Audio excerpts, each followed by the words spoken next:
السلام علیکم۔ ہم آپ کو ویلکم کرتے ہیں پائڈ پوڈ کاسٹ کی نئی ایپیسوڈ کے ساتھ۔ آج ہمارے گیسٹ اسپیکر ہیں جناب ڈاکٹر کیسر بنگالی صاحب۔ کیسر بنگالی صاحب ایک ہمارے ملک کے بڑے ویل نون اکانومسٹ ہیں۔ میں اگر 20-22 سال سے اگر اکنامکس کے شعبے سے وابستہ ہوں تو میں اس دن سے سر کا نام سنتا آیا ہوں۔ سر کا انٹرسٹ ہے میکرو اکنامک ایشوز کے اوپر، اسپیسیفکلی فسکل ایشوز کے اوپر، اور sir policy management of the planning and development کو بڑے شوق سے دیکھتے ہیں، اور مینجمنٹ آف دا انسٹیٹیوشنز کو بھی بڑے شوق سے دیکھتے ہیں۔ سر نے ڈفرینٹ گورنمنٹ آرگنائزیشن کو بھی سرو کیا ہے۔ ڈاکٹر صاحب آپ کو ویلکم کرتے ہیں۔ سر کی جو بیوٹی ہے وہ یہ ہے کہ سر پاکستان اکانومی کو بڑے آسان لفظوں میں سمجھانے کی پوری قوت گویائی رکھتے ہیں۔ تو سر پہلے تو ہم جو اسٹوڈنٹ رہے ہیں ہم ان کی طرف سے آپ کا بہت شکریہ ادا کرتا ہوں میں آپ کا، تو آپ کو سر ویلکم کرتا ہوں۔ جو پاکستان اکانومی ہے وہ شروع کے جو پہلی 2 دہائیاں تھیں، سن 50 والی دہائی اور سن 60 والی دہائی، اس میں پاکستان نے بہت اچھا گرو کیا۔ ہم نے دیکھی نہیں، ہم نے سنی پڑی ہے۔ تو اس کے بعد سے اچانک سے چیزیں خراب ہونا شروع ہوئیں۔ میں صرف سننا آپ سے یہ چاہتا ہوں کہ اصل خرابی شروع کہاں سے ہوئی؟ کیا کسی گورنمنٹ کا نتیجہ تھا یا کسی پالیسی کا نتیجہ تھا؟ سر اس پہ آپ کے کمنٹس چاہیے sir. Sir please over to you sir. جی پروفیسر جلیل، بہت بہت شکریہ آپ کا، اور بڑی مجھے pleasure to be on the PIDE pod cost.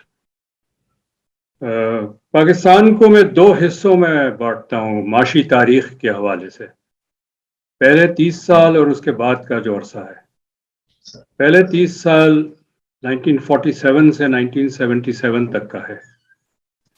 اس وقت جو پاکستانی ریاست کی نوعیت تھی وہ ایک ڈیولپمنٹ سٹیٹ کی نوعیت تھی۔ ریاست کا مقصد تھا معاشی اور سماجی ترقی کرنا، چاہے اس وقت کوئی فوجی حکومت ہو، سیاسی حکومت ہو، ایسی حکومت ہو جو پرائیویٹ سیکٹر کو پروموٹ کرنا چاہتی ہے یا اسٹیٹ سیکٹر کو پروموٹ کرنا چاہتی ہے۔ تمام حکومتوں کا ایک مقصد تھا، اور وہ مشترکہ ریاست کا مقصد تھا معاشی ترقی۔ تو ہم دیکھتے ہیں کہ جو یہ عرصہ ہے 30 سال کا، اس دوران بہت تیزی سے اور بڑے پیمانے میں معاشی اثاثے بنائے گئے، کیونکہ پاکستان جب آزاد ہوا تھا، یہ جو خطہ ہے اس وقت پاکستان کا آج جو ہے، یہ انتہائی پسماندہ علاقہ تھا۔ یہ انگریزوں کا بیک یارڈ تھا، برٹش انڈیا کالونی کا۔ یہاں پر تقریباً کچھ بھی نہیں تھا۔ پاکستان جب آزاد ہوا تو ویسٹ پاکستان میں ٹوٹل 6 فیکٹریاں تھیں، جو اس وقت میڈیم سائز فیکٹری کہلائے گی، یعنی وہ بڑی بھی نہیں تھی فیکٹری۔ تو لیکن جو 30 سال کا عرصہ گزرا، بہت زیادہ معاشی اثاثے بنائے گئے، ہائی ویز بنائے گئے، کارخانے لگے، پاور اسٹیشنز، پورٹ کیپیسٹی، جو تربیلا اور منگلا ڈیم جیسے میگا پروجیکٹس بنائے گئے، اور جس نے پاکستان کی معاشی جغرافی بدل دی۔ جہاں گھاس اگتی تھی وہاں 2 فصلیں ہوتی ہے، جہاں ریت اڑتی تھی وہاں بستیاں ہیں، شہر بن گئے ہیں وہاں پر۔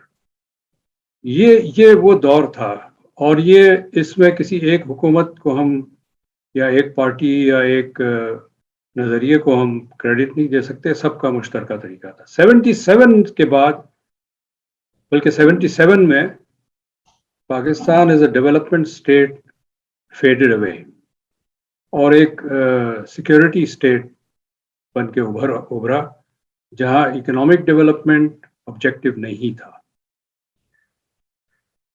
جو 70s کا ڈیکیڈ ہے، اس میں پاکستان کی جو ڈیولپمنٹ بجٹ ہے، جس کو پبلک سیکٹر ڈیولپمنٹ بجٹ کہتے ہیں، اس میں جو سالانہ گروتھ تھا، annual average growth in real terms, یعنی انفلیشن کا عنصر نکال کے، وہ تھا 21% پر اینم۔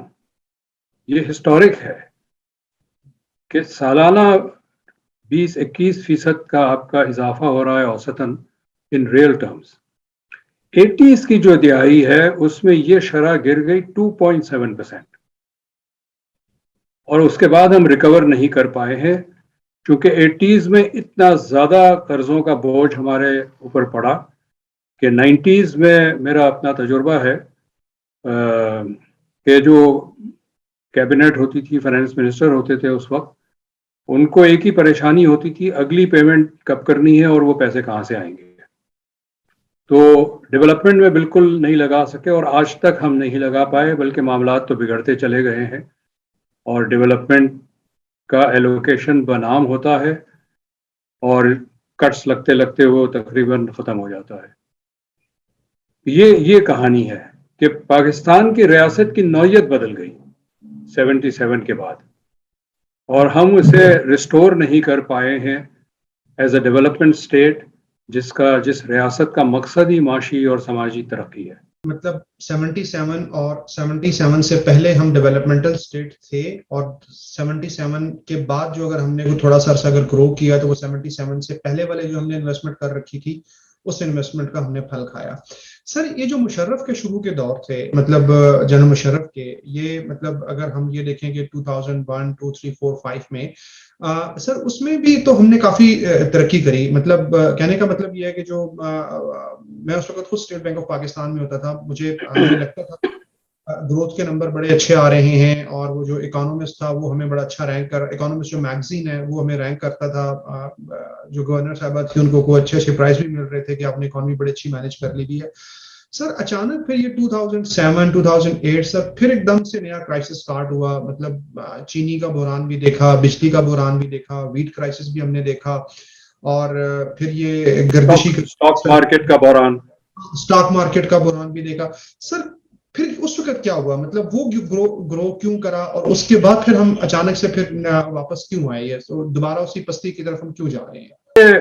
سب کچھ بہتر تھا، سارے اعداد و شمار اچھے تھے، اچانک 2007 میں ہر چیز بگڑنے لگی. تو یہ ہم سب کو، اور اکنامکس کے جتنے بھی پریکٹیشنرز ہیں، اسٹوڈنٹس ہیں، ان کو یہ سوال پوچھنا چاہیے کہ وہ تو 2000 اور 2006 کے درمیان کیا ہوا کہ ایک ہی سال میں ہر چیز الٹ گئی. یقیناً کہیں گڑبڑ تھی، اور گڑبڑ یہ تھی، میں 2001 سے 2004 تک 4 سال سوشل پالیسی ڈیولپمنٹ سینٹر میں ہوتا تھا. کراچی میں ایک ادارہ ہے ریسرچ کا، اور ہم اپنی ریسرچ نکالتے تھے. ہم 2001 سے وارن کر رہے تھے کہ یہ جو نمبرز دیے جا رہے ہیں حکومت کی طرف سے یہ فرضی ہے، اور ہم ثبوت کے ساتھ پیش کرتے تھے. وہ تمام ہماری سٹڈیز ابھی بھی سوشل پالیسی ڈیولپمنٹ سینٹر کی ویب سائٹ پہ ہے، کوئی بھی اسے ایکسیس کر سکتا ہے. کیا انہوں نے یہ کہ ایک کنزیومر بینکنگ کا ونڈو کھولا جو پہلے پاکستان میں نہیں تھا، اور لوگوں سے کہا کہ جی آپ گاڑی بھی خرید سکتے ہیں، موٹر سائیکل بھی خرید سکتے ہیں، گھر بھی خرید سکتے ہیں، واشنگ مشین بھی خرید سکتے ہیں، ٹی وی بھی خرید سکتے ہیں. یعنی یہاں تک کہ بل بورڈز لگے ہوئے تھے کہ ویکیشن پہ جانا ہے تو اس کا بھی قرضہ لے سکتے ہیں آپ. کچھ کسی وجہ سے قرضہ نہیں چاہیے تو پرسنل لون بھی لے سکتے ہیں آپ، وجہ بتانے کی ضرورت نہیں ہے. اچھا ہوا یہ کہ جب یہ اس طرح سے بینکوں سے پیسے دینے لگے، ظاہر ہے بینک انٹرسٹ ارن کرتا تھا. تو جو 2 سال ہے 2004 2005 کا آپ دیکھیں گے تو جو بینکنگ ویلیو ایڈڈ ہے جی ڈی پی کا جو کمپوننٹ ہے اس میں 30 سے 40% اضافہ ہے. ظاہر ہے آپ نے ایک ونڈو منافع کا اتنا بڑا کھولا ہے، اور سب نے، میں ایس پی ڈی سی میں جتنے ہمارے ڈرائیورز تھے، ہمارے 6 ڈرائیورز ہوتے تھے، سب نے قرضہ لے لیا کسی نہ کسی حوالے سے. 2 نے تو گاڑی خرید لی اور ٹیکسی چلانے لگے. یہ اور بات ہے کہ 2 سال کے بعد ان کی چونکہ وہ قسط واپس نہیں کر سکے تو گاڑی بھی لے لی گئی اور پیسے بھی ضائع ہو گئے سارے. لیکن وہ بات کی بات ہے، وہ 2007 کے بعد کی بات ہے. اچھا جب آپ نے گاڑی کے لیے قرضے دینے شروع کیے تو لوگوں نے گاڑی خریدنی شروع کی. تو گاڑی کا جو آٹو موبائل انڈسٹری ہے اس میں بھی گروتھ بہت زبردست آئی. تو یہ انہوں نے جو سلسلہ کریٹ کیا وہ یہ ہے، ہم اکانومیز اور اسٹیٹسٹیشینز اور میتھمیٹیشینز یہ جانتے ہیں کہ ایوریج میں بڑی ویرینس ہوتی ہے. ایک کلاس ہے جس میں سارے بچے 20-22 سال کے ہیں، اور پروفیسر ہے جو 50 سال کا ہے. اگر پروفیسر کو ملا کے اوسطاً ایج نکالیں گے تو کہیں 30 بن جائے گی. تو یہی تھا کہ چونکہ بینکنگ سیکٹر کا گروتھ ریٹ 30-40% تھا. آٹوموبائل سیکٹر کا گروتھ ریٹ بھی اسی حوالے سے 20-25-30% تھا. تو اس نے over all G D P کا گروتھ ریٹ کو بڑھا دیا, اور ایک سال تو 9% ڈکلیئر کر دیا انہوں نے. لیکن اس کا بیس بہت نیرو تھا, باقی اکانومی نہیں اس کے ساتھ گرو ہو رہی تھی. اس کے ساتھ ساتھ کچھ بدنیتی بھی تھی. انہوں نے اعداد و شمار کی بہت بڑے پیمانے پہ ہیرا پھیری کی ہے. یہ میں صرف الزام نہیں لگا رہا ہوں, ایس پی ڈی سی کی ہماری رپورٹس ہیں جس میں ہم بتا رہے ہیں کہ کس طرح یہ نمبرز غلط ہے اور کس طرح ہیرا پھیری کی گئی. تو یہ جو مشرف کے جو پہلے 5-6 سال کے اچھے دور تھے, یہ تو فرضی تھے. اور فرضی کب تک آپ چلا سکتے ہیں؟ کسی نہ کسی وقت تو وہ اسے ایکسپوز ہونا ہے, اور 2007 میں وہ ایکسپوز ہو گیا. مطلب وہ جو گروتھ آئی وہ کنزمپشن سائڈ سے آئی, وہ جس طرح کنزیومر والی سائڈ سے آئی, تو وہ ہمیشہ شیکی ہی رہتی ہے. کنزیومر سائڈ سے تھی, لیکن وہ جاب لیس گروتھ تھی. دیکھیں بینکنگ سیکٹر میں آپ گروتھ کریں تو میں ایک بینک کا مینیجر ہوں, میری 500 ملین کا لیٹ سے روزانہ ٹرانزیکشن ہوتا ہے, 500 ملین کے بجائے 5000 ہو جائے تو میرے سٹاف میں تو انکریز کی ضرورت نہیں ہے, چونکہ نوٹ ڈبوں میں تو آتے نہیں ہے جو بیٹھ کے لوگوں کو گننے ہوتے ہیں, وہ تو کمپیوٹر میں 2 زیرو بڑھانے ہوتے ہیں. سو جاب لیس گروتھ تھی. سر ہمیشہ سے یہ کمپیریزن رہا ہے جی کہ انڈیا ہم سے بہت آگے نکل گیا ہے, کہ جی انڈیا بڑا آگے نکل گیا. سر سوال یہ ہے کہ ہم اور انڈیا ایک ہی دن ہم آزاد ہوئے 47 میں, مطلب انڈیا بھی بنا, ہم بھی بنے, بنگلہ دیش تو ہم سے بعد میں آیا, اب تو بنگلہ دیش کے نمبر بھی ہم سے آگے ہیں. لیکن انڈیا تو لٹرلی ہمارا کلب بھی چھوڑ گیا. مطلب ہمیں لگتا ہے ایسے ہے کہ اس کے آپ نمبر دیکھیں نا, ایکسپورٹس کے اس دفعہ کے نمبر, اس کے وہ جو خاص کر آئی ٹی کے نمبر آ رہے ہیں, وہ $148 بلین کی اس نے ایکسپورٹ کیا ہے. مطلب یہ تو کلیئرلی نظر آ رہا ہے کہ انڈیا ہم سے اچھا گرو کر رہا ہے. مطلب ایک چھوٹے سے عام سے بندے کو بھی پوچھیں تو وہ کہے گا جی نہیں دیکھو ہمارے جو $2 ہوتے ہیں وہ ان کا $1 ہوتا ہے. تو سر سوال اب میرا یہ ہے کہ کیا واقعی 47 میں ہماری اور انڈیا کی ایکوٹی سیم تھی؟ یعنی کہ 47 میں مطلب گورا اس کو بھی, انگریز اس کو بھی چھوڑ کے گیا, ہمیں بھی چھوڑ کے گیا, تو کیا ہم دونوں ایک ہی پیج پہ تھے, ایک ہی جیسے ڈیولپ تھے, یا انڈر ڈیولپ تھے, یا ڈیولپنگ تھے, یا اسے کوئی ایج حاصل تھا یا ہمیں کوئی ایج حاصل تھا؟ نہیں, ہم ایک سیم لیول پہ نہیں تھے. انڈیا کا انفراسٹرکچر ہم سے بہت زیادہ ایڈوانس تھا. انڈیا جب آزاد ہوا تو ایک بہت بڑی اسٹیل انڈسٹری انڈیا میں تھی, ٹاٹا اسٹیل کے نام سے. ان کا جو ریلوے نیٹ ورک پورا ڈیولپ تھا, ان کے پورٹس ڈیولپ تھے, ان کے شہر, ان کا تعلیمی نظام بہت ڈیولپ تھا. ہم وہاں نہیں تھے, ہم بہت پیچھے تھے. لیکن ہمارے کچھ ایڈوانٹیجز پچھلے 70 سال کو ہم دیکھیں جو ہندوستان کے پاس نہیں تھے. انڈیا کا پاپولیشن پریشر بہت زبردست ہے, جو ہم اب آج بھی فیس نہیں کر رہے. ہم بات تو کرتے ہیں کہ ہمیں پاپولیشن کنٹرول کرنا چاہیے, اور کرنا بھی چاہیے, لیکن جو پاپولیشن پریشر آج بھی انڈیا کا ہے وہ ہمارا نہیں ہے. تو ریسورس ٹو پاپولیشن ریشیو نکالے تو ہم انڈیا سے بہتر ہے.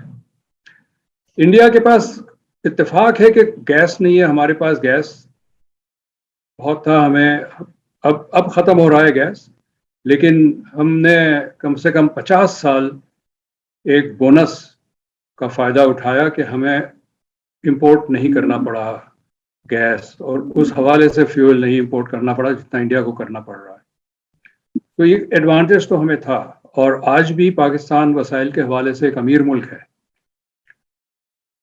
اس لیول پر کیپٹا ریسورسز انڈیا کے اتنے نہیں ہیں جتنے ہمارے ہیں. انڈیا کی پالیسیز بہتر تھی. سب سے پہلے تو انہوں نے کہا کہ جب ہم اپنی اکانومی کو ڈیولپ کریں گے, انہوں نے امپورٹ سے اپنے آپ کو پروٹیکٹ کیا اور ایک اسٹرانگ ڈومیسٹک اکانومی کھڑی کر دی.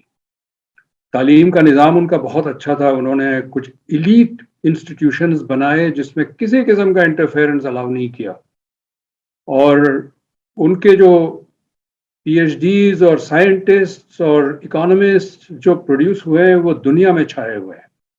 میں 1977 سے 79 امریکہ میں پڑھتا تھا. میری یونیورسٹی میں 5-6 ڈپارٹمنٹ کے چیئرمین جو تھے وہ انڈینز تھے, اور ایک بھی فیکلٹی ممبر پاکستانی نہیں تھا. یعنی چیئرمین تو چھوڑیں, ٹیچر بھی کوئی نہیں تھا کسی ڈپارٹمنٹ میں, کوئی پاکستانی. ہم نے تو نہیں تعلیم کو توجہ دی، اور 1980 کے دہائی کے بعد ہم نے تعلیم کو پرائیویٹائز کر دیا، اس کو مارکیٹ کے حوالے کر دیا. تو اب جتنی پرائیویٹ یونیورسٹیز ہیں ایک آدھ کو چھوڑ کے، یہ اسینشلی تعلیم گاہ نہیں ہے، دکان ہے جہاں تعلیم بکتی ہے، اور جو اساتذہ ہے وہ تو ملازم ہے وہاں کے. تو جب تعلیم کو اس ریاست نے یہ اہمیت دی ہے اور ہم ٹیکنیکل سکلز نہیں پیدا کرتے، تو ظاہر ہے پھر، اور ہمارے اور ملک اگر پیدا کریں گے تو وہ حاوی ہو جائیں گے. انڈیا کی پروڈکٹیوٹی زیادہ ہے، انڈیا کا کم ریسورسز کے باوجود بھی وہ ہم سے بہتر پرفارم کر رہے ہیں. بنگلہ دیش میں تو اور بھی کم ریسورسز ہیں، ان کا پاپولیشن پریشر تو انڈیا سے بھی زیادہ ہے، لیکن ان کی پالیسیز بہت ہے. میں تھوڑا ڈائیورٹ کر رہا ہوں، لیکن میں 99 اکتوبر میں ڈھاکہ میں تھا. ایک کسی این جی او نے کانفرنس کی تھی، 5 دن کی کانفرنس تھی. تو ہم سنڈے کو پہنچے تھے، اور میں نے جاتے ہی فون کیا. میرا ایک بoston یونیورسٹی کا کلاس فیلو تھا، ان کو کہ بھائی آیا ہوں، ملنا ہے. اس نے کہا جی تھرسڈے سے پہلے نہیں مل سکتے، اور وہ اس وقت کیبنٹ سیکرٹری تھا بنگلہ دیش کا. حسینہ واجد پرائم منسٹر تھی اس وقت بھی، اور وہ تھا. تو میں نے کہا چلو تھرسڈے مل لیں گے. تو ہم جب تھرسڈے ملے تو اس نے کہا کہ ایوری وینسڈے پلاننگ کمیشن کی میٹنگ ہوتی ہے، صبح 9 بجے شروع ہوتی ہے، کبھی کبھی رات کے 2 بھی بج جاتے ہیں، اور ہر وینسڈے پلاننگ کمیشن کی میٹنگ پرائم منسٹر چیئر کرتی ہے. تو مجھے وہ وینسڈے تک اس لیے نہیں مل سکا، اس نے کہا مجھے تیاری کرنی ہوتی ہے میٹنگ کی. اب یہ کمٹمنٹ ہے اکنامک ڈیولپمنٹ کا. میرا اپنا تجربہ یہ ہے کہ پچھلے 20 سال کا تو میں کہہ سکتا ہوں، بلکہ 30 سال کا کہہ سکتا ہوں، کوئی پرائم منسٹر جو ہے وہ توجہ نہیں دے رہا ہے معیشت کو. تو یہ فرق ہے. سر دیکھیں، آپ نے کہا کہ ہمارے پاس ادارے نہیں تھے یا ہمارے پاس انفراسٹرکچر نہیں تھا، لیکن سر ہم نے انفراسٹرکچر بنایا تو مطلب ہم نے بعد میں پبلک سیکٹر انٹرپرائزز بنائے، ہم نے کراچی اسٹیل مل بنائی، ہم نے باقی چیزیں بنائی، لیکن سر بعد میں وہ کولیپس کر گیا. اس کو جس وقت ہمیں کچھ کر کے دینا چاہیے تھا، اب وہ ہمارے لیے وہی درد سر بنا ہوا ہے. مطلب 95 میں نے ایک دفعہ آرٹیکل پڑھا تھا کہ جی 7 6 سسٹرز آف پاکستان کے، جی این ایل سی بھی نقصان میں ہے، تو وابڈا بھی نقصان میں ہے، اور ریلوے بھی نقصان میں ہے، اور فلانی بھی، یہ 7 6 سسٹرز ہیں. سر سوال یہ ہے کہ کیا ہمارا جو پبلک سیکٹر جو انٹرپرائزز بنی، وہ بنی غلط فیزیبلٹی رپورٹ پہ ہیں؟ اگر وہ بن گئی ہیں تو پھر جس مقصد کے لیے بنائی گئی تھی وہ ہم نے ٹھیک نہیں کیا، یا اگر اس کے بعد ہم ان کو اگر پرائیویٹائز، ہم نے اگر کچھ انسٹیٹیوشنز کر دیے میں not the public sector enterprises پہ، اور بھی کچھ اور چیزیں بھی، تو اگر وہ پرائیویٹائز کرنے کے بعد پھر انہوں نے دوبارہ کیوں نہیں سر گرو کیا؟ مطلب کیا تھاٹ ہے سر اس کی پر آپ کی؟ دیکھیے، آپ ایک انڈسٹری یا کوئی بھی پروجیکٹ لگاتے ہیں تو ان کا ایک مقصد ہوتا ہے لگانے کا. جو بھی پبلک انٹرپرائز لگی وہ کسی مقصد سے لگی، اور پرائیویٹ سیکٹر جو ہوتا ہے اس کا مقصد صرف منافع ہوتا ہے لیجیٹیمیٹلی. مطلب اس میں ہم شکایت نہیں کر رہے ہیں، پرائیویٹ سیکٹر کا کام منافع کمانا ہے، وہ منافع کماتے ہیں. جہاں منافع نہیں ہوگا وہاں وہ انویسٹ نہیں کریں گے. مطلب ایک جزیرہ لے لے جہاں پر 1000 گھر ہیں، بچے بھی ہیں، 1000 گھر میں 10 گھر ایسے ہیں جو بہت امیر ہیں، اور باقی جو ہیں وہ غریب ہیں، بچوں کے پاس جوتے بھی نہیں ہیں، سارے ننگے پاؤں گھومتے ہیں. اور جو بڑے امیر 10 گھر ہیں وہ ہر قسم کی انٹرنیشنل کوالٹی کی چیزیں ہیں. فرض کریں ایک بہت اچھا انٹرنیشنل برانڈ آئس کریم کا وہاں پر لگانا چاہتا ہے، اور اس کے پاس چوائس ہے آئس کریم کی فیکٹری لگائیں یا جوتے کی فیکٹری لگائیں. تو جوتے کی فیکٹری وہ نہیں لگائے گا، آئس کریم کی فیکٹری لگائے گا، اس لیے کہ آئس کریم کے تو پرچیزنگ پاور ہے، وہ بک جائے گی آئس کریم. جوتا کون خریدے گا؟ ان کے پاس تو پیسے نہیں ہے جوتے خریدنے. تو مارکیٹ جو ہے وہ پرچیزنگ پاور کو رسپونڈ کرتا ہے، نیڈ کو نہیں کرتا. کوئی اکانومی، خاص طور پہ ڈیولپنگ اکانومی پاکستان جیسی، اگر یہ کہہ دے کہ جی ریاست کا کام نہیں ہے اکنامک ڈیولپمنٹ کرنا، صرف مارکیٹ کرے گا، تو مارکیٹ تو صرف پرچیزنگ پاور کو کیٹر کرے گا. اور تعلیم میں ہم نے دیکھا ہے جہاں پر 1 لاکھ روپیہ سے زیادہ پر سیمسٹر فیس ہے، وہاں تو امیر گھرانوں کے بچے جاتے ہیں، غریب مڈل کلاس تو نہیں جا سکتا. میں آج بھی کراچی یونیورسٹی میں پڑھاتا ہوں تو وہاں سارے مڈل کلاس اور لوور مڈل کلاس کے بچے ہوتے ہیں. اور میں ایک پرائیویٹ یونیورسٹی میں بھی پڑھاتا ہوں، کبھی کبھی جا کے لیکچر دیتا ہوں. وہاں تو جو جس طرح کے بات کرتے ہیں، جس طرح کے بچوں نے لباس پہنے ہوتے ہیں، اور تو وہ تو بالکل اپر کلاس وہ ہے.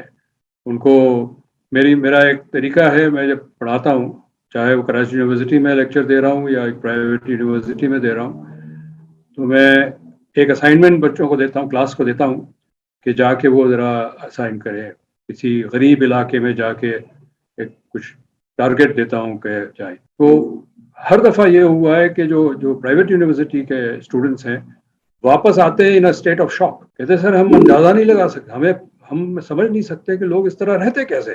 تو یہ دو حل نے الگ دنیا بنا دی. اسٹیل مل کا آپ لے لیں. اسٹیل مل جب پڑھ رہا تھا کراچی یونیورسٹی میں mid-70s میں، میرا ایک ٹرم پیپر تھا اسٹیل مل کے اوپر. وہ انفیکٹ 74 میں اسٹیل مل بننا شروع ہوا تھا، لیکن اس کی فیزیبلٹی رپورٹ میرے پاس تھی، میں نے پڑھی تھی، اسی کی بیسس پہ میں نے ٹرم پیپر بنایا تھا. اس کی فیزیبلٹی میں یہ نہیں لکھا ہے کہ اسٹیل مل پروفٹ کمائے گا، یہ اس کا آبجیکٹو نہیں ہے. اسٹیل مل کا آبجیکٹو تھا سبسیڈائز اسٹیل پرووائڈ کرنا for an emerging engineering industry.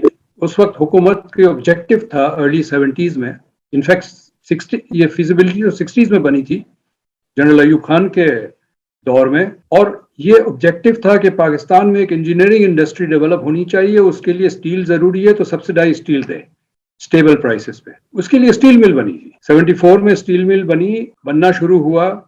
82-83 میں کمرشل پروڈکشن میں آیا.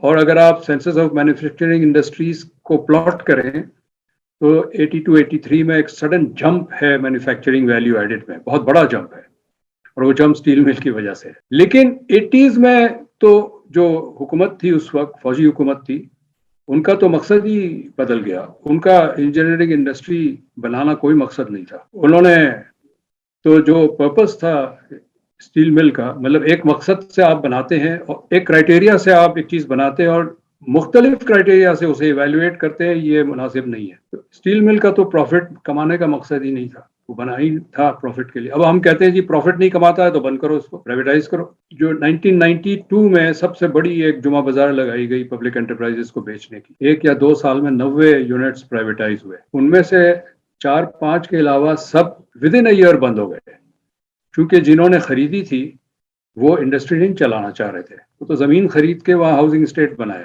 حیدرآباد میں زیل پاک سیمنٹ جو ہے پبلک سیکٹر میں پروفیٹیبل تھا. تو یہ بھی ایک متھ ہے کہ پبلک سیکٹر میں کوئی چیز پروفیٹیبل نہیں ہو سکتی. کئی یونٹس تھے پبلک سیکٹر میں پروفیٹیبل تھے، حالانکہ پبلک سیکٹر کا مقصد پروفٹ کمانا نہیں ہوتا، لیکن پھر بھی profitable. Zeal Pak cement was one of them, Millat tractors was اندر، پی ایس او از اندر. اس طرح کئی ایک پوری لسٹ ہے پروفیٹیبل پبلک انٹرپرائز یونٹس کے. زیل پاک سیمنٹ پرائیویٹائزیشن کے 6 مہینے کے بعد بند ہو گیا، مشینری وغیرہ ہر چیز بک گئی، وہاں پر ایک ہاؤسنگ کالونی بن گئی. یہ مطلب پورا جو آرگیومنٹ ہے پبلک ورسز پرائیویٹ سیکٹر کا، جس طرح اسے پینٹ کیا گیا ہے کہ پرائیویٹ سیکٹر والے تو فرشتے ہیں، وہ تو جی ملک کو پروفٹ کما کے ہمیشہ دیں گے اور پبلک سیکٹر ہمیشہ نقصان دے گا. فیکچولی انکریکٹ ہے. بہت پبلک سیکٹر یونٹس ہیں جنہوں نے منافع کمایا، اور جنہوں نے نہیں منافع کمایا اس انڈسٹری کو لگانے کا مقصد نہیں تھا منافع کمانے کا. بلوچستان میں ہرنائی وولن ملز جو ہیں یہ بیسیکلی وہاں کا ریجنل ڈیولپمنٹ کے کرائٹیریا سے لگایا گیا تھا. اس کے باوجود بھی 1978 تک وہ منافع بخش تھا. 1979 میں نقصان دینا شروع کیا. اور جو جنرل ضیاء الحق کی حکومت تھی وہ تو چونکہ ان کا کوئی اکنامک ایجنڈا نہیں تھا، ڈیولپمنٹ ایجنڈا نہیں تھا، وہ تو سارے پبلک انٹرپرائزز کو ایز اے پولیٹیکل ٹول استعمال کیا سیاستدانوں کو کرپٹ کرنے کے لیے. میں ایک کیس کا وٹنس ہوں کہ ان کو بلا کے کہا کہ جی آپ انڈسٹری لے لیں. اس نے کہا کہ جی میرے 7 پشتوں نے کبھی تجارت نہیں کی ہے، کاروبار نہیں کیا، کارخانے نہیں چلائے، میں یہ واپس کیسے کروں گا؟ تو ان کو کہا گیا کہ میں مانگ رہا ہوں آپ سے واپس. اگر آپ تاریخ اٹھا کے دیکھیں 1970 تک بینک لون ڈیفالٹ کا ٹرم ہی کسی کو نہیں پتا تھا، وہ استعمال ہی نہیں ہوتا تھا، کیونکہ یہ کلچر نہیں تھا کہ قرضہ لے کے واپس نہ کرو. قرضہ لے کے واپس نہیں کرنے کا جو کلچر یہ 1980s کی فوجی حکومت نے انٹروڈیوس کی. اور ظاہر ہے اس کے بعد تو آپ جب کرپشن انجیکٹ کر دیں گے تو تمام ادارے تباہ ہو جائیں گے. ایک اور چیز میں بتاؤں جو ریلوے میں بھی بڑا وہ ہے نا کہ یہ کرپٹ ہے، انیفیشینٹ ہے، نقصان دہ ہے، پرائیویٹائز کرو. بات یہ ہے کہ جتنی بھی ٹرانسپورٹ ایجنسیز ہیں، چاہے وہ ایئر لائن ہو، جہاز، پانی کے جہاز ہو، ریلوے ہو، روڈ ٹرانسپورٹ ہو، یہ سب اپنا ریونیو جو ہے وہ کارگو سے کماتے ہیں. پیسنجر سے کوئی نہیں چل سکتا. صرف پیسنجر ریونیو سے، کارگو ریونیو سے چلتے ہیں، اور پیسنجر ریونیو کراس سبسیڈائز ہوتا ہے۔ ہم نے 1970s کے لیٹر ہاف میں ریلوے سے کارگو بزنس لے لیا اور وہ روڈ ٹرانسپورٹ کو دے دیا، NLC اور دوسروں کو۔ جب آپ نے کارگو بزنس لے لیا ریلوے سے تو پھر آپ توقع کیوں کرتے ہیں کہ یہ منافع بھی کمائے اور ایفیشینٹ پیسنجر سروسز بھی پرووائڈ کرے؟ یہ تمام چیزوں میں اسٹرکچرل فیکٹرز ہیں۔ یہ کہنا بہت آسان ہے کہ جی کرپٹ ہے تو خراب ہو گیا، پبلک سیکٹر ہے تو خراب ہو گیا، لیکن پبلک سیکٹر نے بھی بہت ایفیشینٹلی کیا۔ آپ دیکھیں تربیلا اور منگلا ڈیم جو ہے یہ پبلک سیکٹر نے بنایا مکمل، from the designing to its final execution, اور آج تک ایک اللہ کے فضل سے ایک ایکسیڈنٹ نہیں ہوا۔ ہر سال دنیا میں کہیں نہ کہیں کوئی ڈیم کولیپس ہوتا ہے، ہمارے یہاں نہیں ہوا، اور یہ پبلک سیکٹر نے بنایا۔ تو پبلک سیکٹر کا بہت اہم رول ہے، آج بھی کر سکتی ہے پبلک سیکٹر۔ یہ مفروضے ہم نے بنا کے مفروضے کے بنیاد پہ پالیسی بنا رہے ہیں کہ جی پرائیویٹ سیکٹر کو ہر چیز دے دو، تعلیم بھی دے دو، صحت بھی دے دو، کارخانے بھی دے دو، لیکن یہ وجہ ہے ہماری ڈکلائن کا۔ مجھے بات یاد آئی ہے کہ وہ 80 میں نا باقاعدہ ڈرامے چلا کرتے تھے کہ وہ جی فلانی چیز، فلانا بندہ انڈسٹریلسٹ جو ہے نا وہ قرضہ واپس نہیں کر رہا اور فلانا نہیں کر رہا۔ یہ مجھے تھوڑا تھوڑا یاد آ رہا ہے سر پرائیویٹ سیکٹر پہ سر ایک اور سر ہمارا جو ایکسٹرنل سیکٹر ہے سر، یہ بھی ایک بڑا ایشو ہے نا کہ ہم بار بار IMF کے پاس جاتے ہیں اور ہم جو سمجھانے والے اسٹوڈنٹس کو سمجھاتے ہیں کہ یار ہماری ایکسپورٹس نہیں بڑھ رہی ہیں اور امپورٹس بہت زیادہ ہیں۔ سر بہت عرصے سے سر ہم نا ایکسپورٹس کو سبسیڈائز کرتے چلے آ رہے ہیں، یا ان کو ہم کسی نہ کسی طریقے سے انسینٹیوز دے رہے ہیں۔ سر یہ بڑھتی کیا ہماری کسی پریورٹی کا ایشو ہے یا کسی پالیسی کا ایشو ہے یا ہماری کیپیسٹی کا ایشو ہے؟ یہ سر ایشو کدھر ہے سر؟ یہ بات آپ کوئی چیز بنائیں گے تو بیچیں گے نا۔ ہم نے پچھلے 30 سال میں اپنی انڈسٹری کو انڈرمائن کیا ہے، انویسٹ نہیں کیا۔ اسٹیل مل کی وہی مشینری ہے جو 1950s اور 60s میں لگی تھی، جو کوئی اپ گریڈیشن نہیں ہوئی اس کی، اسی لیے اسٹیل مل بند ہو گیا۔ باقی انڈسٹریل سیکٹر جو ہمارے انڈسٹریل اسٹیٹس جو ہیں وہ ڈیٹیریٹ کرتے چلے گئے۔ پالیسی یہ ہے کہ میرے پاس اگر $1 ملین ہیں اور میں چوز کروں کہ کہاں انویسٹ کروں تو آخری چوائس میری انڈسٹری ہوگی، کیونکہ وہاں کارخانہ لگانا، اس میں روزانہ پروڈکشن مینیج کرنا، کبھی لیبر ٹربل ہے، کبھی بجلی نہیں ہے، کبھی لا اینڈ آرڈر کا ایشو ہے، کبھی کوئی ٹیکس والا آ گیا، کبھی کوئی لیبر ڈپارٹمنٹ والا آ گیا، ہر قسم کے مسئلے ہوتے ہیں جس کو ڈیل کرنا ہوتا ہے۔ لیکن اگر میں اسٹاک مارکیٹ میں ستے بازی کروں، گھر بیٹھے 2-4 ٹیلی فون ہے میرے پاس، تھوڑی دیر میں کہوں ذرا کافی پلا دو اپنے خانسامے سے، اور بزنس کروں اور خوب پیسہ کماؤں، بہت سارا پیسہ تو انڈکلیئرڈ ہے تو مجھے اس پہ ٹیکس بھی نہیں دینا، یا میں پراپرٹی میں ستے بازی کروں، زمین کی فائلیں خریدوں بیچوں، بہت پیسہ بنے گا، یا میں ذخیرہ اندوزی کروں کموڈیٹیز کی، یا میں انڈر انوائسنگ کروں امپورٹس کی، بہت پیسے بنیں گے۔ تو ہم نے کیا یہ ہے پچھلے 40 سال میں تمام وہ ونڈوز کھولے ہیں جہاں ستے بازی سے پیسے بن سکتے ہیں۔ محنت کر کے کام کر کے پیسے ہم نہیں بناتے، کارخانے بند ہوئے ہیں۔ میں ذاتی طور پہ اپنے رشتہ داروں کو جانتا ہوں جنہوں نے کارخانے بند کیے ہیں، وہ اسٹاک مارکیٹ یا پراپرٹی مارکیٹ میں کھیل رہے ہیں اور وہ بہت خوش ہے۔ وہ کہتے پہلے خیال کیوں نہیں آیا ہمیں؟ تو ہم نے تو اپنی انڈسٹری کو انڈرمائن کیا۔ 17% GST پہ کوئی انڈسٹری سروائیو نہیں کر سکتی، جبکہ کمپٹیشن ہے انڈسٹری کو انویسٹمنٹ کے حوالے سے from the stock market, from the property market and from the commodity market. جب آپ چیزیں بنائیں گے نہیں تو ایکسپورٹ کدھر کریں گے؟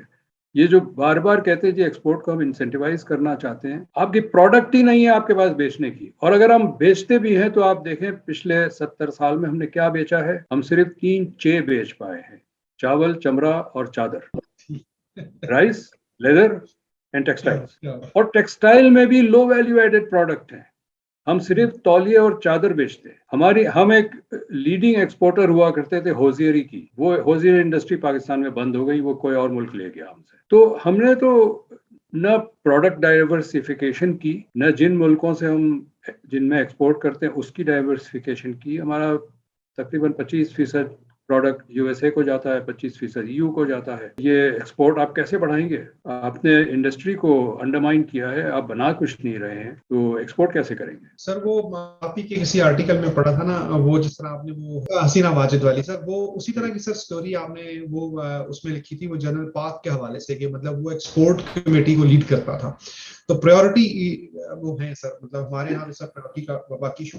سر یہ اس کا سر ٹیکنالوجیکل کیپیسٹی کا سر کوئی تعلق ہے سر اس کا؟ کا ہماری ایکسپورٹس کا کہ ہماری اوور آل سر دنیا کے ساتھ ہماری ٹیکنالوجیکل کیپیسٹی بھی تو سر گرو نہیں کی ہے نا sir with the passage of time. جب آپ تعلیم کا نظام کو تباہ کریں گے تو آپ کیسے ٹیکنالوجیکل کیپیسٹی لائیں گے؟ ہمارے ایک دوست تھے جن کا پرنٹنگ پریس ہے، ظاہر امپورٹڈ ہے پریس کیونکہ یہاں تو بناتے نہیں ہیں. جب کوئی چیز خراب ہو جاتی ہے تو ان کو ہوائی جہاز میں ٹکٹ دے کے بلوانا پڑتا ہے ٹیکنیشین کو اسے ٹھیک کرنے کے لیے. فلی آٹومیٹڈ مشین ہے، یہاں کوئی اسے ٹھیک ہی نہیں کر سکتا. یہ ہماری اس وقت کیپیسٹی ہے. پرائیویٹ سیکٹر میں اگر میں اپنے بچے کو پڑھاؤں گا اور ₹1,00,000 فی مہینے یا فی سیمسٹر فیس دوں گا تو جب وہ گریجویٹ کرے گا تو ایکسپیکٹیشن تو یہی ہوگی کہ وہ ریٹرن جلد سے جلد ہو جائے پیسے. میں نے اگر بچے کو کسی پرائیویٹ یونیورسٹی نے میتھمیٹکس کا ڈپارٹمنٹ کھولا ہے اور کسی نے وہاں میتھمیٹکس میں PhD کی ہے، اسے تو نہیں ملے گی وہ تنخواہ جو MBA کو ملتی ہے یا IT والے کو ملتی ہے. میتھمیٹکس تو مدر آف آل نالج ہے، مدر آف آل سائنس. کیونکہ ہم میتھمیٹیشینز نہیں پیدا کرتے، ہم سائنٹسٹ نہیں پیدا کر سکتے. کیونکہ ہم سائنٹسٹ نہیں پیدا کر سکتے، ہم ٹیکنالوجسٹ نہیں پیدا کر سکتے. اسی لیے ہم کچھ بھی نہیں بناتے. ہم اپنے دفتر میں اپنے ٹیبل پہ ذرا نظر گھمائیں، اسٹیپلر جو ہے جسے ہم اسٹیپل کرتے ہیں کاغذ کو، وہ بھی امپورٹڈ ہے. اس کا پن بھی امپورٹڈ ہے، ہم پن بھی نہیں بناتے. جتنی چیزیں پروڈکشن کی ہم دیکھیں گے جہاں تھوڑی بھی ٹیکنالوجی انوالوڈ ہے، ہم نہیں بنا سکتے، ہم امپورٹ کرتے. تعلیم جب آپ نے تباہ کی تو پھر ٹیکنالوجیکل کیپیسٹی کہاں سے آئے گی؟ سر وہ مطلب with the passage of time نا، مطلب وہ ہم نہ بزنس ایڈمنسٹریشن کی طرف زیادہ گئے. ہم نے وہ آپ والی بات ہے کہ وہ نہ میتھمیٹکس کا ہم نے کوئی سائنٹسٹ پیدا کیا، نہ کیمسٹری کو کوئی سائنس پیدا کیا. سر آج کل نا ایک اور بڑی بدعت ہے کہ آج کل سر دیکھیں میں کبھی اگر ہم آپ کا یا کسی بڑے اکانومسٹ کا میں CV دیکھتا ہوں سر، اس میں نا مجھے ٹوٹل کو 35-40 پبلیکیشن نظر آتی ہیں. اور آج آپ ایک PhD کر رہا ہوتا ہے بچہ اور اس کے پاس نا وہ بڑے فخر سے کہتا ہے کہ میں نے نا 50 پبلیکیشنز کر لی ہیں اور 30 پبلیکیشنز کر لی ہیں. اور آپ اور مجھ سے بہتر کون جانتا ہے کہ اکنامکس کی ایک اچھی پبلیکیشنز کرنے کے لیے ہمیں کتنی جان مارنی پڑتی ہے.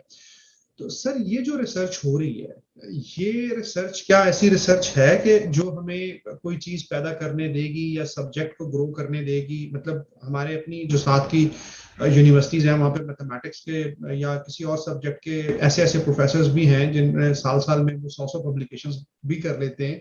تو کیا یہ سر جتنی یہ کو امپیکٹ فیکٹر کی ہوا بنی ہوئی ہے اور یہ جو عجیب و غریب قسم کے پیپر پبلش ہو رہے ہیں جس کا کوئی میسج نہیں ہے، یہ آپ ہمارے ندیم الحق صاحب بھی روز یہ روتے رہتے ہیں کہ یار اس کا میسج کیا ہے. تو سر یہ کیا ہم کو ٹھیک طرف بچوں کو گائیڈ کر رہے ہیں یا صرف ایک فیکٹری لگی ہوئی ہے پیپر چھاپنے کی؟ جی بالکل آپ صحیح کہہ رہے ہیں، ایک فیکٹری لگائی ہوئی ہے ہم نے. اور پہلے بھی کوئی بہت اچھے پیپرز نہیں پروڈیوس ہوتے تھے، لیکن ہوتے تھے. جو پروڈکشن ہوتی تھی پیپرز کی اس میں کم ہوتے تھے لیکن اچھے ہوتے تھے. لیکن سال 2000 کے بعد جو ہے جس طرح کی HEC کی پالیسی رہی ہے، ان کا جو انسینٹیو سٹرکچر ہے وہ تو میس پروڈکشن آف پیپرز ہے. ایک ہمارے اپنے یونیورسٹی میں ہم نے دیکھا ہے اور آج بھی ہو رہا ہے، ایک پروفیسر ہیں وہ 7-8 PhDs کو گائیڈ کر رہے ہیں اور ہر PhD کا الاؤنس لے رہے ہیں، ہر اسٹوڈنٹ کا الاؤنس لے رہے ہیں. اور ان پٹ تمام اسٹوڈنٹس کو ایک جیسا ہے. ظاہر ہے آپ کتنا الگ الگ ریسرچ کروائیں گے. اور وہ پھر یہ کہ جو جہاں وہ جاتا ہے ایویلویشن کے لیے ان کو پتا ہوتا ہے کہ کون سافٹ ایویلویٹر ہے، بہت آسانی سے پاس کر دے گا. میں اپنے ہی کچھ اسٹوڈنٹس، اپنے ہی کچھ جونیئر کولیگس کو دیکھا ہے، ان کی PhD ماسٹرز تھیسس کے بھی قابل نہیں ہے لیکن PhD مل گئی. تو وہی بات ہے کہ ہمارا جو معاشرہ ہے وہاں میرٹ ختم ہو گئی ہے، کوئی میرٹ کو ویلیو نہیں کرتا. آپ اندازہ لگائیں، اب میں معاشرے کی بات کر رہا ہوں، کوئی MNA یا MPA الیکشن نہیں ہارا ہے ہمارے تمام الیکشنز میں اس وجہ سے کہ اس نے تعلیم اچھی نہیں فراہم کی اپنی کانسٹیٹوئنسی میں. اپنے رشتہ داروں کو ٹیچرز لگا دیا، ٹیچرز ایبسنٹ رہیں، ہوسٹ سکولز رہیں، اس بنیاد پہ کوئی ہارتا نہیں الیکشن. تو ہمارا جو یہ معاشرہ ہے، اس معاشرے میں تعلیم کی اہمیت نہیں ہے. میں جب US سے پڑھ کے واپس آ رہا تھا تو ہمارے ایک رشتہ دار نے پوچھا اب کیا کرو گے تم؟ میں نے کہا میں پڑھاؤں گا. تو ان کا جواب یہ تھا کہ اتنے پڑھنے کے بعد تم ماسٹر کی ہی کرو گے. جس معاشرے میں ٹیچنگ کو اور تعلیم کو یہ اہمیت دی جائے، اب کیا توقع کر سکتے؟ پالیسی بھی ٹھیک نہیں ہے، ٹیکنالوجی بھی ٹھیک نہیں ہے، ایکسپورٹس بھی ٹھیک نہیں ہے، تعلیم بھی ٹھیک نہیں ہے. تو پریکٹیکلی سر ہم کر کیا سکتے ہیں؟ مطلب کیا سجیسٹ کرتے ہیں پریکٹیکلی کیا ہونا چاہیے؟ ہمیں وہ ریاست دوبارہ بنانی پڑے گی جو 1977 تک تھی.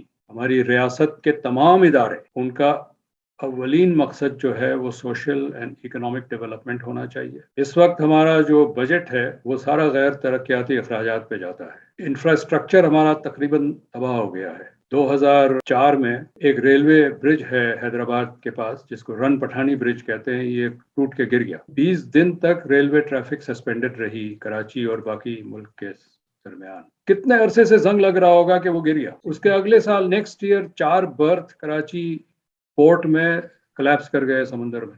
پاور کا کرائسس ہم سب روزانہ بھگت رہے ہیں، اب گیس کا بھی کرائسس آ گیا۔ تو انفراسٹرکچر میں کوئی انویسٹمنٹ نہیں ہے، انفراسٹرکچر کو پیسے نہیں ملتے۔ 2 قسم کی انویسٹمنٹ ہوتی ہے نا، ایک نیا ایسیٹ آپ بناتے ہیں اور پرانے ایسیٹ کا ریپلیسمنٹ انویسٹمنٹ ہوتا ہے، اس کو آپ ریپیئر کرتے رہیں، اس کو اپ گریڈ کرتے رہیں۔ میں ایک گھر بناؤں اور اس میں بلب لگا کے خوب روشنی کروں، اس کے بعد بلب چینج کرنا چھوڑ دوں 10 سال تک، تو سارا گھر اندھیرا ہو جائے گا۔ تو ریپلیسمنٹ انویسٹمنٹ نہیں رہی، نئے انویسٹمنٹ نہیں کر رہے ہیں، تو اکانومی کی پروڈکٹیو کیپیسٹی نہیں ہے۔ اور ٹیکس ہم جمع کرنا چاہتے ہیں، ایک اکانومی جو شرنک کر رہی ہے اسینشلی، اس سے آپ مزید ٹیکس حاصل کرنا چاہتے ہیں، یہ تو ممکن نہیں ہے نا۔ اور ٹیکس ہم جمع کر رہے ہیں صرف غیر ترقیاتی اخراجات کے لیے، جس کا پروڈکٹیوٹی بڑھانے میں کوئی رول نہیں ہے۔ یہ ڈھانچہ بدل دیں ہم تو یہ ملک ترقی کر سکتا ہے۔ سر، جو ہمارے نئے بچے ہیں، نوجوان ہیں، سر ان کا مستقبل کیسا دیکھتے ہیں آپ؟ مایوس ہیں آپ یا آپ سمجھتے ہیں کہ اپرچونٹی ہے ابھی مارکیٹ میں، اس ساری سسٹم کو سامنے اور سارے کنٹری کو سامنے رکھتے ہوئے، اکانومی کو سامنے رکھتے ہوئے، سر کیا سمجھتے ہیں آپ؟ مجھے آپ کو، ہمارے اسٹوڈنٹس کو، بچوں کو، ملک کو بہتر کرنے کے لیے جد و جہد کرنا پڑے گا، بغاوت کرنی پڑے گی۔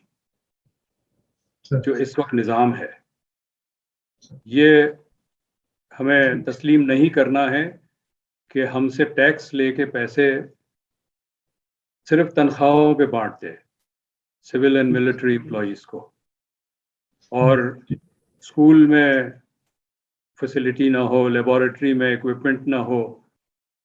یہ نامنظور ہونا چاہیے۔ اگر ہم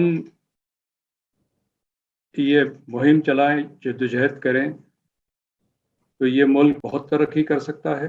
امیر ملک ہے وسائل کے حوالے سے، اور قابلیت بھی ہے۔ یہی پاکستانی باہر جا کے کمال کرتے ہیں، ہمارے ملک میں کمال بھی کر سکتے ہیں۔ ہمارے ساتھ تھے جناب ڈاکٹر کیسر بنگالی صاحب۔ آپ نے بنگالی صاحب کی گفتگو سنی ہے، مطلب مایوسی نہیں ہوتی ہے، جس طرح بنگالی صاحب کہہ رہے تھے کہ مایوسی نہیں ہوتی ہے، لیکن اس کو بدلنے کے لیے کچھ اسٹرکچرل چینجز ہمیں کرنی پڑیں گی۔ تو آج تک کے لیے اتنا ہی، نیکسٹ ایپیسوڈ کے ساتھ انشاءاللہ دوبارہ ملیں گے، تب تک کے لیے خدا حافظ۔ بہت بہت شکریہ۔